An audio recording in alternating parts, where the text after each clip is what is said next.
সকল আশিকানে রসুলদের জন্য অত্যন্ত সুসংবাদ।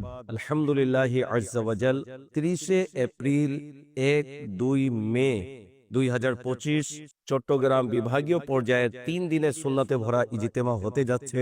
সকল আশিকানে রসুলকে বলবো আলহামদুলিল্লাহ, আপনাদের জন্য এই ব্যবস্থাপনা বিশাল প্যান্ডেল করা হয়েছে, অজুর ব্যবস্থা, ওয়াশরুমের ব্যবস্থা এবং 3 দিন আশিকানে রসুল যারা এই ইজতেমাতে আসবেন তাদের জন্য বিভিন্ন বিষয়ে আত্মশুদ্ধিমূলক বয়ান, ইলমে দিনের বাহার এবং বিভিন্ন ইবাদত সম্পর্কে, নামাজ সম্পর্কে, অজু সম্পর্কে, গোসল সম্পর্কে, অন্যান্য আলহামদুলিল্লাহ শরীয়তের মাসলা মাসাইল এই 3 দিনের ইজতিমাতে বিভিন্ন বিষয়ে আলোচনাও হবে এবং প্র্যাকটিক্যাল ভাবে শেখানো হবে।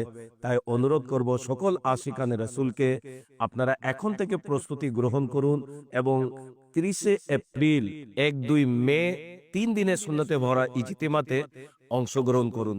শুধু নিজে নয়, আপনার বন্ধু বান্ধবদেরকে নিয়ে, আত্মীয় স্বজনদের মধ্যে যারা প্রাপ্তবয়স্ক ইসলামী ভাই রয়েছে তাদেরকে নিয়ে এই মাঠে আপনারা ইজতিমাতে অংশগ্রহণ করুন। আপনারা দেখতে পাচ্ছেন আলহামদুলিল্লাহ মাঠ লেবেল করা হচ্ছে যাতে করে আশিকানে রাসূল সুন্দরভাবে এখানে নামাজ পড়তে পারেন, আরামও করতে পারেন।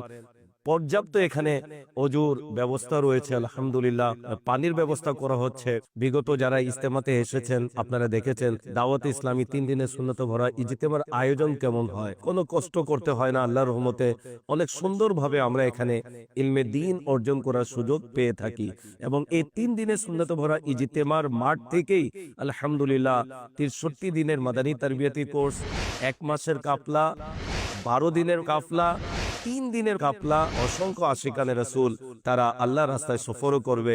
আপনারা শুনে খুশি হবেন আলহামদুলিল্লাহ 12 মাসের কাফলাও আল্লাহ তাআলার রাস্তায় সফর করবে।